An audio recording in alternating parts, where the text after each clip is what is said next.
Dr. Hana Kim wiped the sweat from her face as she climbed deeper into the crystal caves. The mining colony of Kepler 442b was hot and humid, and the caves were even worse.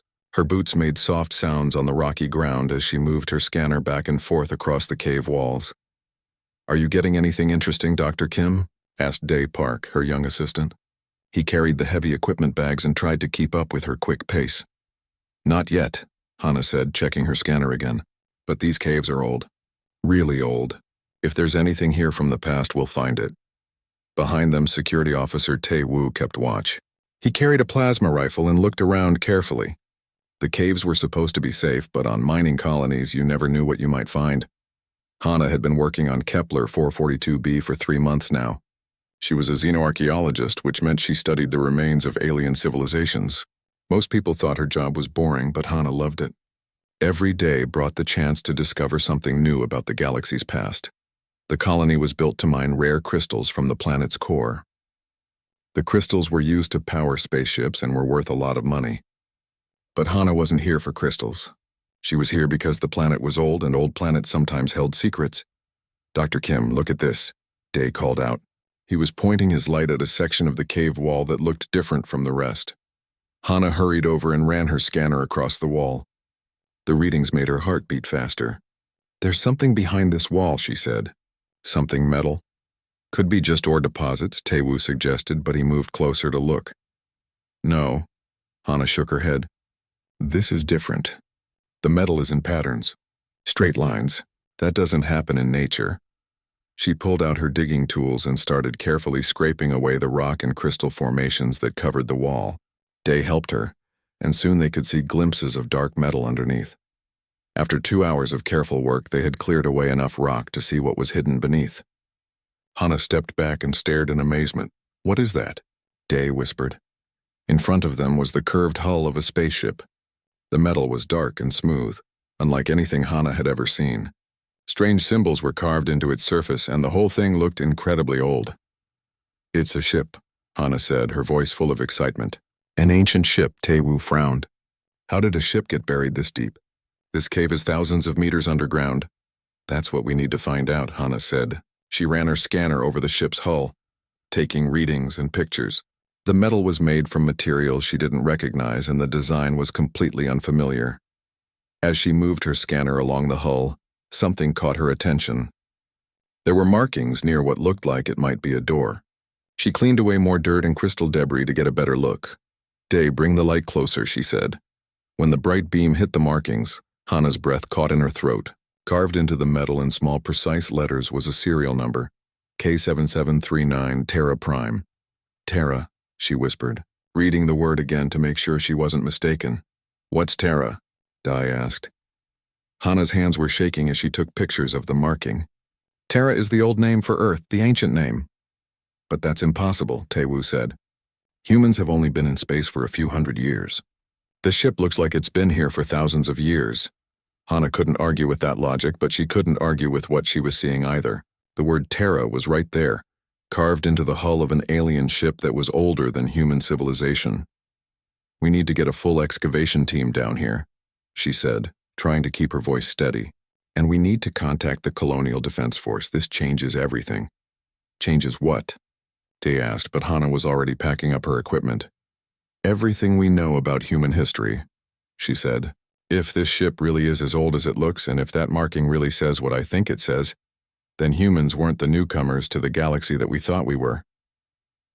The implications made her head spin. According to all the history books, humans had only achieved spaceflight in the last few centuries.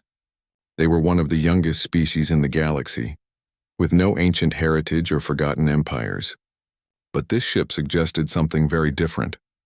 As they climbed back up through the caves toward the surface, Hana couldn't stop thinking about the ship. Who had built it? Why did it have Earth's ancient name on it? And most importantly, what else might be hidden in its depths?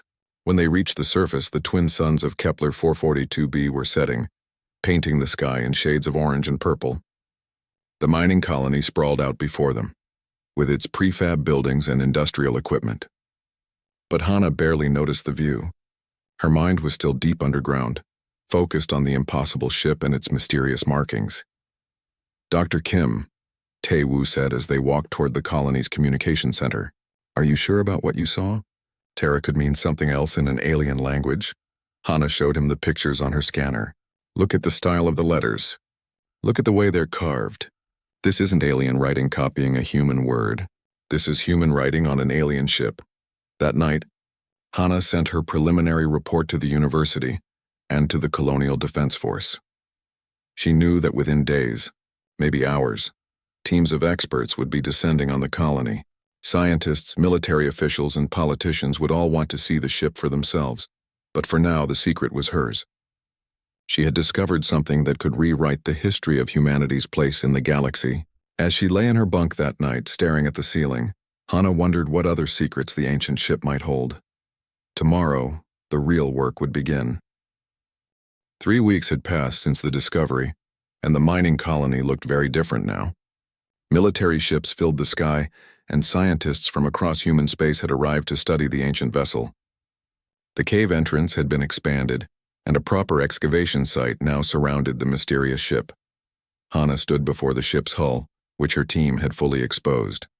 The vessel was huge, easily the size of a modern cruiser, but its design was unlike anything in current databases. Captain Jin Seo of the Colonial Defense Force stood beside her, watching as her team worked to find a way inside. Any progress on getting that door open? Captain Jin asked. He was a practical man who didn't like mysteries, especially ones that might affect galactic security. We think we found the entry mechanism, Hana replied, pointing to a section of the hull where Day was working with some new equipment. The metal responds to bioelectric fields. Human bioelectric fields, Captain Jin raised an eyebrow. You mean it recognizes humans? That's what it looks like, Hana said. Watch this. She walked over to the hull and placed her hand on a smooth section near the markings. For a moment, nothing happened. Then, slowly, lines of soft blue light began to appear under her palm, spreading outward in complex patterns. A section of the hull began to move, sliding back to reveal an airlock. Incredible, Captain Jin breathed. How is that possible? I don't know yet, Hana admitted. But whatever this ship is, it was built to recognize humans. The airlock was dark inside, but their lights revealed a corridor that stretched into the ship's interior. The walls were covered in the same strange symbols they had seen on the hull, but mixed among them were some that looked surprisingly familiar. Day pointed his light at one section of wall. Dr. Kim, doesn't that look like old Korean writing? Hana looked closer. He was right. Mixed in with the alien symbols were characters that looked like ancient Korean, Chinese, and even some that resembled Old English letters. It's like someone mixed human languages with something else, she said. They moved carefully through the ship, their footsteps echoing in the empty corridors. The interior was in perfect condition, as if the ship had been preserved in time. Emergency lights flickered on as they walked, responding to their presence. Power's still working after all these years, Tae-woo observed. What kind of technology could last this long? They reached what appeared to be the bridge, a large room filled with strange control panels and displays. In the center was a raised platform with what looked like a captain's chair. As Hana approached it, the displays around the room began to glow. Suddenly, a voice filled the air. It spoke in a language that was almost human, but not quite, like listening to someone speak through water. Unknown, the voice said, then paused. No, not unknown. Terran genetic markers detected. Welcome home. Captain Jin's hand moved to his weapon. Who's speaking? I am Guardian Protocol Omega, the voice continued, this time in clearer speech. I have been waiting for Terran personnel to return. How long has it been since the hegemony fell? Hana stepped forward, her heart racing. The hegemony? What hegemony? The Terran hegemony, of course. The greatest human empire the galaxy has ever known. You must be from one of the outer colonies that survived the Great Silence. I'm sorry, Hana said carefully. But we're not from any hegemony. Humans have only been in space for a few hundred years. We're newcomers to the galaxy. There was a long pause.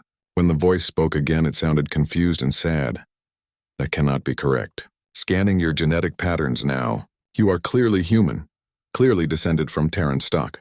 But your technology levels, your knowledge base, it's as if you've forgotten everything. The main display screen flickered to life, showing star charts and images that made everyone in the room gasp.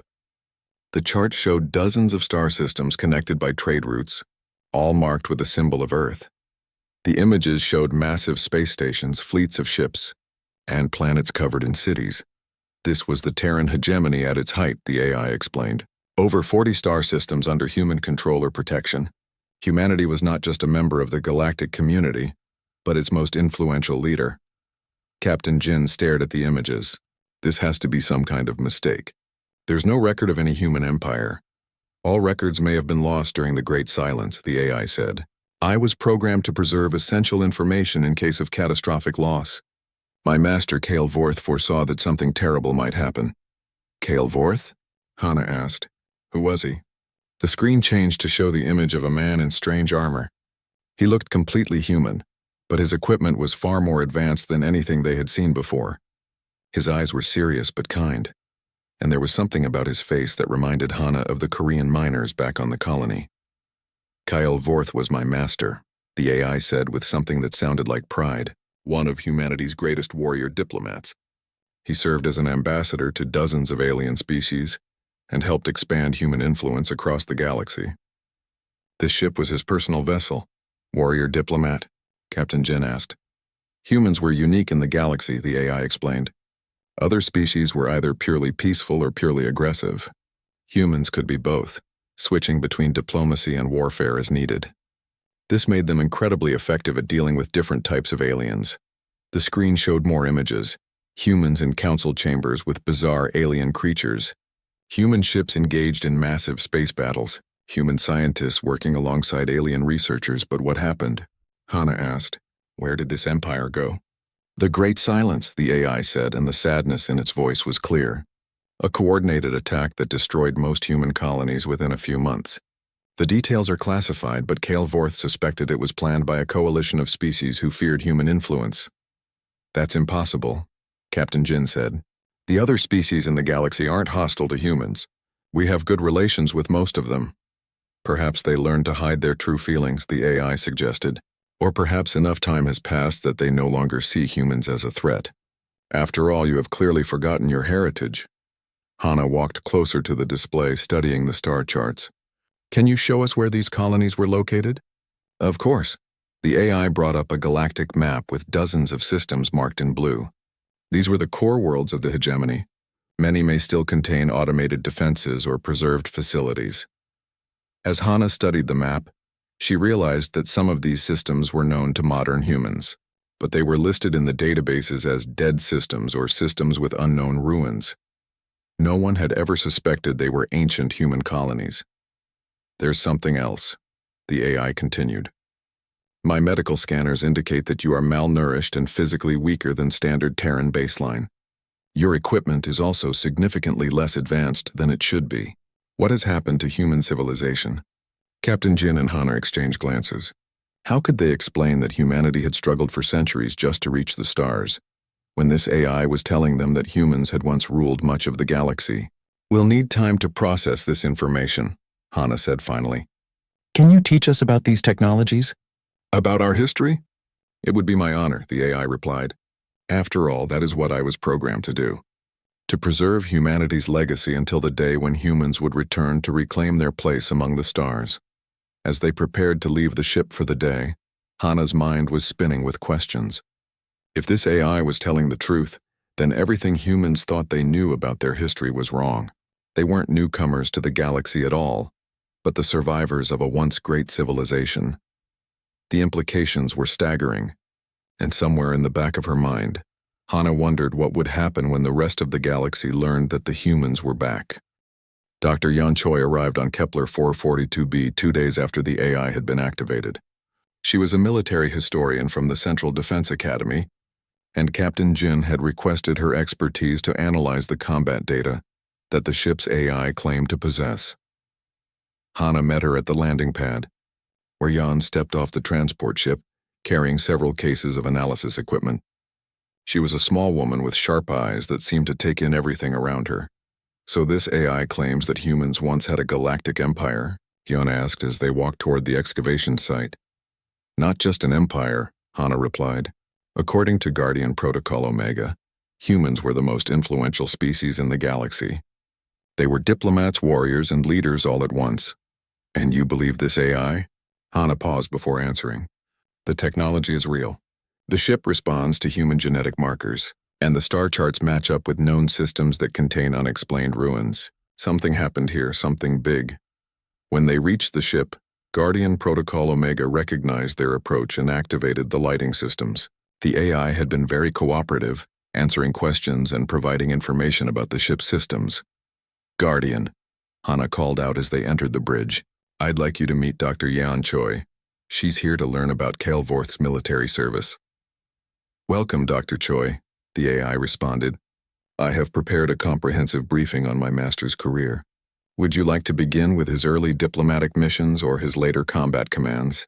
Let's start with the combat records, Yan said, setting up her equipment. I want to understand how humans supposedly became so successful in warfare. The main display activated, showing a detailed star map, with various symbols marking different types of engagements. Kael'vorth participated in over 200 military actions during his 30-year career, the AI began. He was known for developing tactics that other species later adopted as standard doctrine. Show me a specific example, Yan requested. The display changed to show a battle scenario. The Battle of Zerion Prime in the year 2847 of the old calendar. Human forces, numbering approximately 3,000, faced a Tektari fleet of over 300,000 warriors. 3,000 against 300,000. Captain Jin whistled. That's impossible odds. Indeed, the AI agreed. The Tektari were considered the finest warriors in the galaxy at that time. They had never been defeated in open combat. But Kael'vorth studied their behavioral patterns and developed a strategy that exploited their psychological weaknesses. The display showed the battle in detail. Human ships, much smaller than the massive Tektari vessels, moved in complex patterns around the enemy fleet. Instead of engaging in direct combat, they used hit-and-run tactics, striking quickly and then disappearing. The Tektari honor code required them to respond to direct challenges, the AI explained. Kael'vorth used this against them, forcing them to break their formation by issuing individual combat challenges to their commanders. Once their formation was broken, human ships could pick them off one by one. Yan studied the tactical display with growing amazement. This is brilliant. The psychological warfare aspect, the way they turned the enemy's strengths into weaknesses. I've never seen anything like it. That was typical of human warfare, the AI said. Other species relied on superior numbers, advanced technology, or natural advantages. Humans used intelligence, adaptability, and an understanding of their enemy's psychology. Show me more, Yan demanded, her excitement growing. Over the next several hours, the AI displayed dozens of battles and military campaigns. In each case, human forces found ways to overcome seemingly impossible odds through clever tactics and strategic thinking. The Battle of the Crystal Nebula, the AI narrated, showing another engagement. Human forces were trapped by a Valorian fleet 3 times their size. Instead of fighting, Kael'vorth negotiated a temporary ceasefire and challenged the Valorian commander to a series of honor duels. When he won all 5 duels, the Valorian fleet withdrew, believing that humans must be blessed by their gods. He understood their culture, Yan observed. He knew exactly what would work on each species. Precisely. Kael'vorth spent years studying alien psychology and culture. He maintained detailed files on over 40 different species, including their strengths, weaknesses, and behavioral patterns. Captain Jin leaned forward. Are those files still intact? Of course. They were considered essential military intelligence. The display showed psychological profiles of various alien species. Hana read through some of them, amazed at the level of detail. The files contained information about everything from military tactics to social customs to biological weaknesses. This is incredible, she breathed. These profiles are more detailed than anything in our current databases.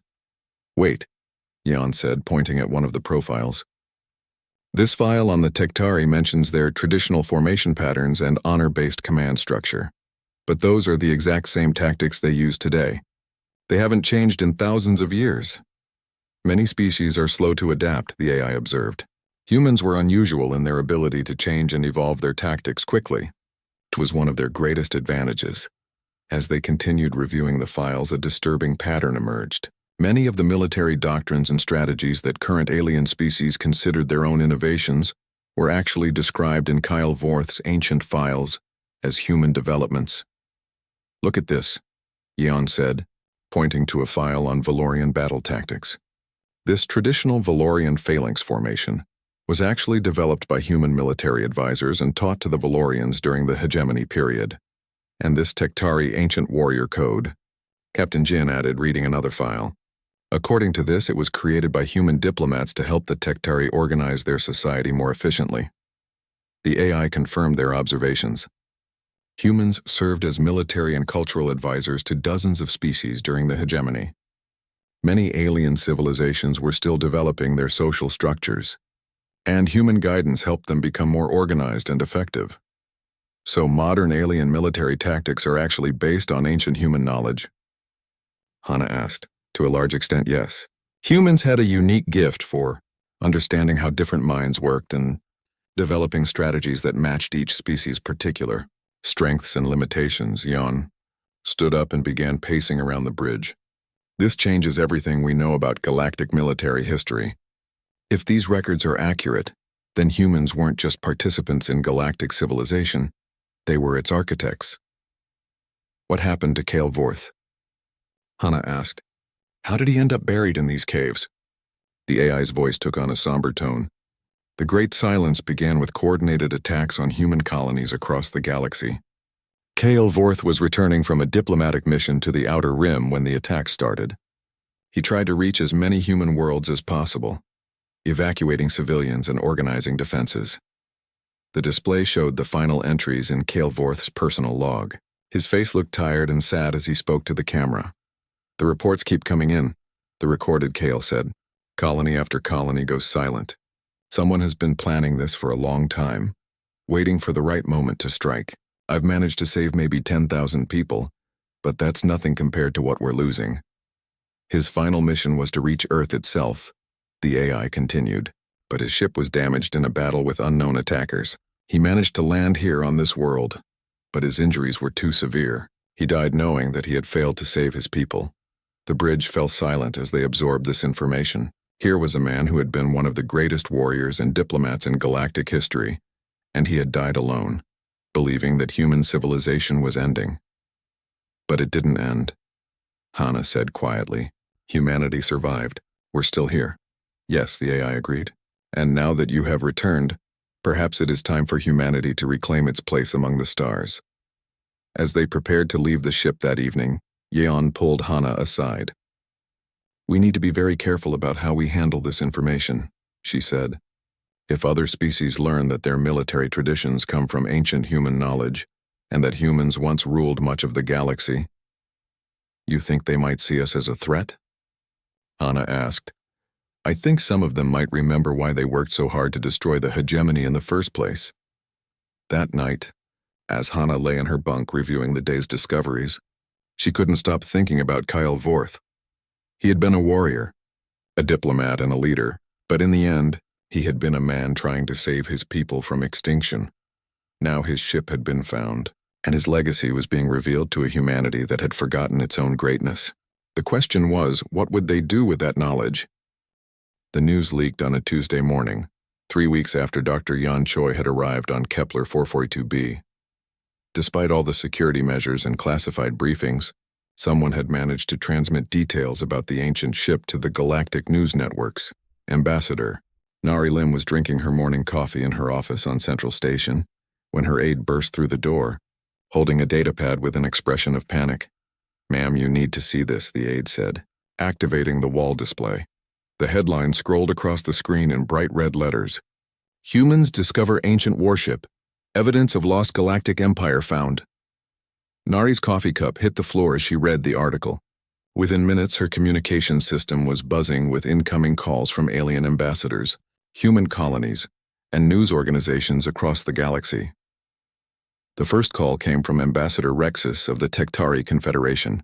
His reptilian face filled the screen and his usual diplomatic composure was nowhere to be seen. Ambassador Lim, he said, his voice carrying a threatening edge. We demand immediate access to this supposed ancient vessel. If humans have been hiding advanced military technology, this violates several galactic treaties. Ambassador Rexus, Nari replied, trying to keep her voice calm. "I assure you that this discovery was just made. We're not hiding anything from the galactic community. Your discovery claims that human technology was once superior to Tektari military doctrine," Rexus continued. "This is obviously a fabrication designed to inflate human status in the galaxy. Humans are a young species with no significant military heritage." After ending that call, Nari immediately contacted Captain Jin on Kepler 442b. His face appeared on her screen looking tired and stressed. "Captain, please tell me the news reports are exaggerated," she said. "I wish I could, Ambassador," Jin replied. "But if anything, they're understating the situation. The ship contains evidence that humans once controlled 40 star systems, and the military data, it's beyond anything we currently have. How did this information get out? We're investigating, but with so many scientists and military personnel on the planet, it was probably inevitable." Within hours, the responses from different alien species began pouring in. The Valorian Republic issued a statement claiming that they had always suspected humans had ancient connections to their world. Their ambassador, a tall being with blue skin named Korvek, called for an emergency session of the Galactic Council. "The Valorian people have legends of the Sky Builders," Korvek announced in his formal statement. "Beings who descended from the stars to teach us civilization. These beings match human descriptions perfectly. We welcome our human friends in rediscovering their heritage." But not all reactions were positive. The Zeridian Empire, a collection of worlds known for their advanced technology, issued a harsh statement questioning the authenticity of the discovery. "It is convenient," their statement read, "that humans would discover evidence of ancient superiority, just as their influence in the galaxy begins to grow. We demand independent verification of all claims."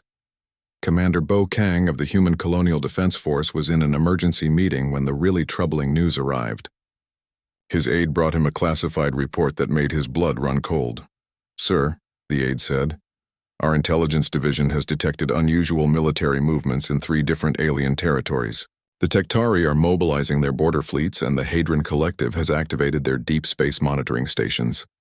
They're scared," Bo realized. "They're afraid that humans might try to reclaim their supposed empire." "It gets worse, sir. We've intercepted communication suggesting that some species are considering a preemptive strike against human colonies." Bo immediately contacted Admiral So Young, the highest-ranking officer in the Human Colonial Defense Force. Her stern face appeared on his secure communication channel. "Admiral, we have a situation," he began, briefing her on the intelligence reports. "How credible is this threat?" she asked. "Very credible. If this ancient ship is real, and if humans really did once rule part of the galaxy, then our current allies might view us as a future threat." Meanwhile, back on Kepler 442b, Hana found herself at the center of a media storm. News crews from across human space had arrived, along with diplomatic observers from a dozen alien species. The small mining colony was now bustling with activity. Dr. Yan Choi had locked down the ship's most sensitive data, but she continued working with Guardian Protocol Omega to understand the full scope of the ancient human empire. What she was learning worried her. "Guardian," she said during one of their sessions, "these records show that the Terran hegemony had defensive pacts with over 20 species. What happened to those alliances during the Great Silence?" "Many of our allies turned against us," the AI replied. "The attacks were too coordinated, too precise. They could only have succeeded with inside information about human defenses and colony locations." "You mean our allies betrayed us?" "Some of them, yes. Others were coerced or threatened. But the Great Silence was not the work of a single enemy species. It was a coalition effort." This information made Yeon's stomach churn. If ancient human allies had participated in the destruction of the hegemony, what would happen now that humans were rediscovering their past? The Galactic Council convened an emergency session 3 days after the news broke. Ambassador Nari Lim found herself sitting at the human delegation table, facing representatives from over 50 alien species. The tension in the chamber was thick enough to cut with a knife.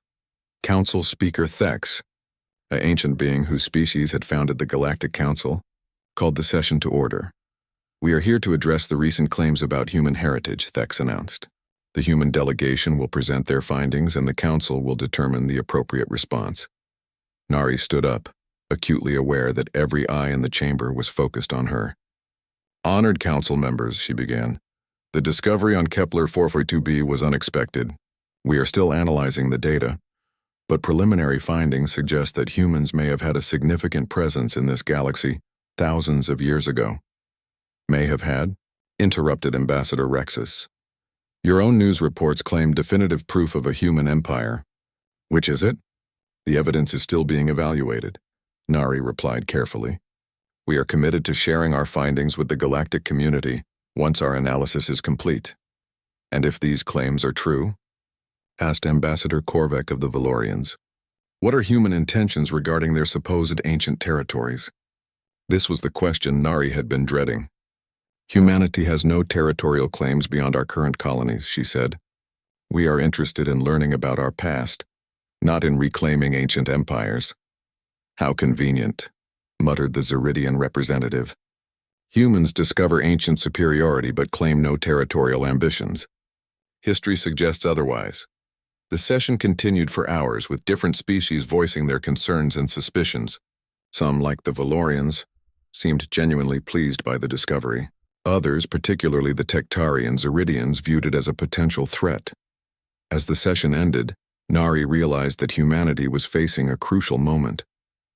The discovery of their ancient heritage could either elevate their status in the galaxy or paint a target on their backs. That evening, she received a priority communication from Admiral So Young.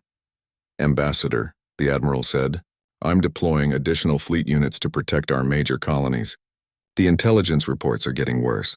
At least 3 species are seriously considering military action against us." "Military action? Based on something that happened thousands of years ago?" "Based on the fear that it might happen again. If humans really were as powerful as these records suggest, and if we're starting to remember that heritage." Admiral So Young left the sentence unfinished. Nari understood. The galaxy was facing the possibility that humanity, long considered a minor species, might actually be the sleeping remnant of its former master. And across the galaxy, alien leaders were asking themselves the same question. If humans were powerful enough to rule the galaxy once, what would stop them from trying to do it again? The answer to that question would determine whether humanity's rediscovered heritage would be a blessing or a curse. 6 months after the discovery on Kepler 442b, Admiral So Young stood on the bridge of the exploration vessel Endeavour, watching as her fleet approached the coordinates that Guardian Protocol Omega had provided. The star system ahead of them had been listed in galactic databases as dead space for centuries, but according to the ancient records it had once been New Terra, one of the most important colonies of the human empire.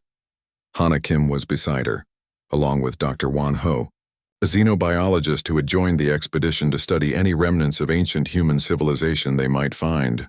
Captain Jin Seo commanded the military escort, while Dr. Yan Choi monitored long-range communications for any sign of alien interference. "Admiral," the sensor operator called out, "I'm detecting artificial structures on the 3rd planet. They're massive." The main screen showed a blue-green world that looked surprisingly Earth-like, but as they moved closer, the scope of what they were seeing became clear. The planet was covered in enormous cities, their towers reaching into the atmosphere. Even from space, it was obvious that these structures were far more advanced than anything humanity currently possessed. "Are there any life signs?" Admiral So Young asked. "Negative, ma'am. The cities appear to be empty, but they're still powered. I'm detecting energy readings from multiple locations." As the fleet entered orbit, they could see that the planet's surface was dotted with landing platforms that looked like they had been designed for ships, much larger than anything in the current human fleet. Gardens and parks were visible between the buildings, still green and growing after thousands of years. "How is this possible?" Hana whispered. "How can these cities still be functioning after all this time?" Dr. Wan Ho was studying his scanner readings with amazement. "The technology here is incredible. These aren't just preserved ruins, they're actively maintained. Something down there has been keeping everything running for millennia." Admiral So Young made the decision to land a small team on the planet's surface.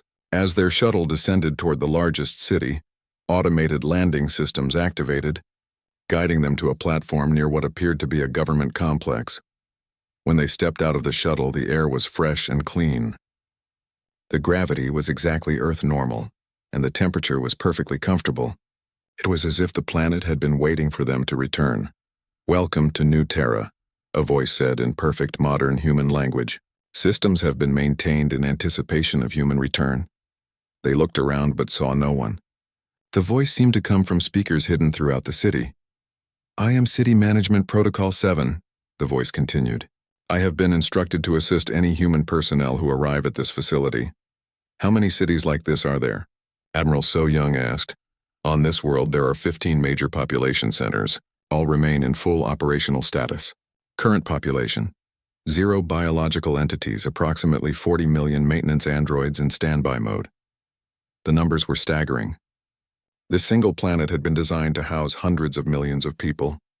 As they explored the city, they found residential districts with apartments that were larger and more luxurious than anything on modern human worlds.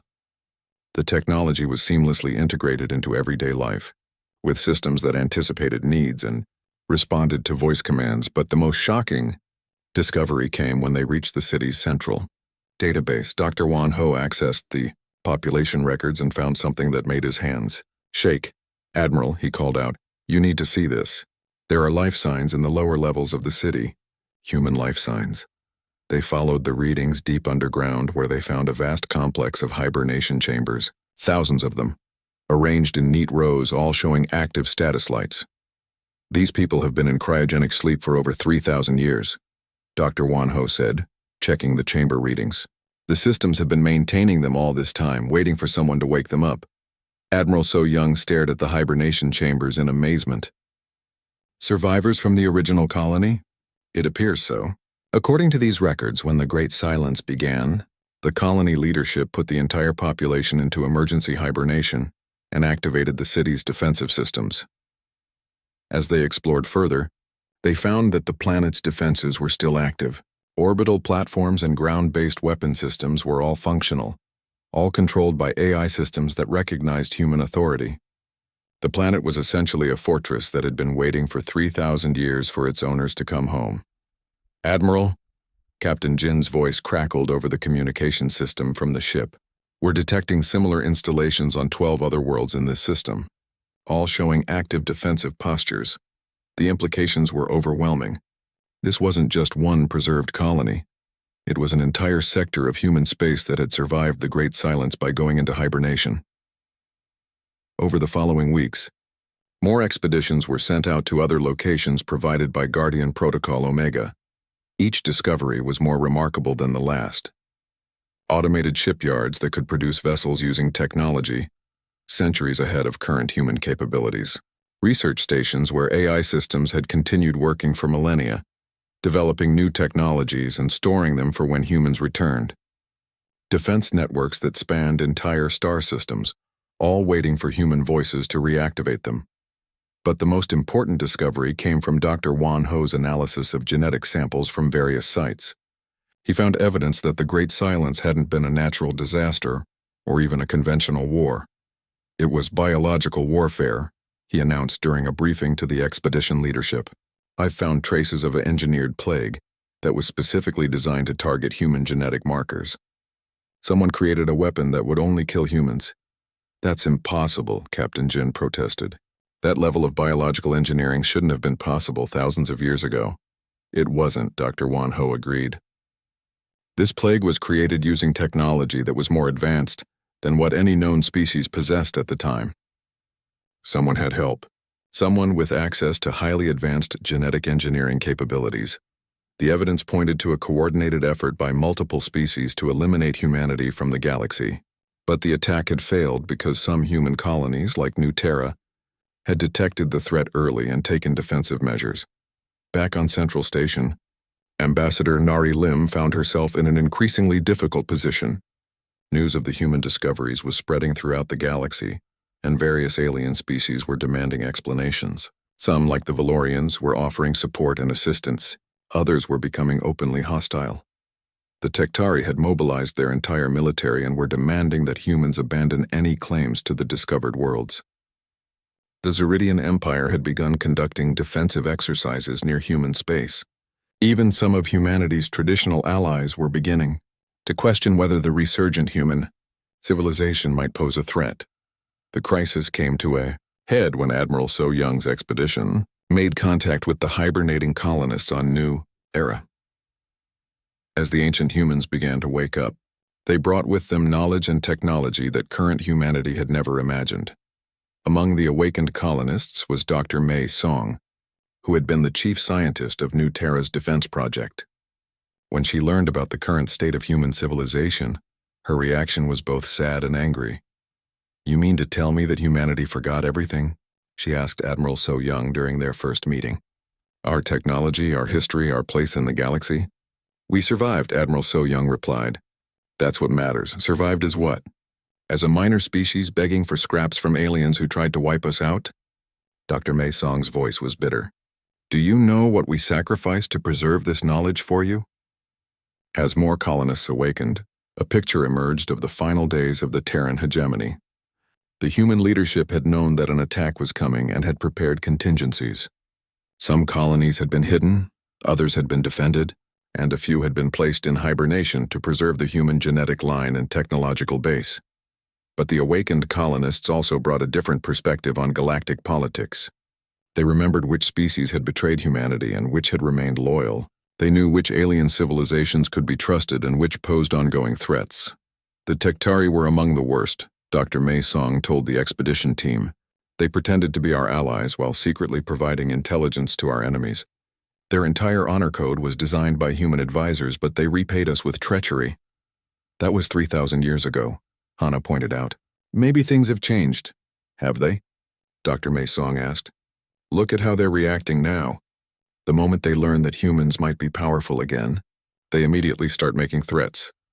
The debate over how to handle humanity's rediscovered heritage divided both the expedition team and the awakened colonists. Some, like Hana and Admiral So Young, wanted to proceed carefully and maintain peaceful relations with current galactic civilization. Others, particularly among the ancient colonists, felt that humanity should reclaim its rightful place as a galactic power. The decision was ultimately forced upon them when the Tektari launched a surprise attack on the human colony of Arcturus Prime. The attack was repelled by the colony's defenses,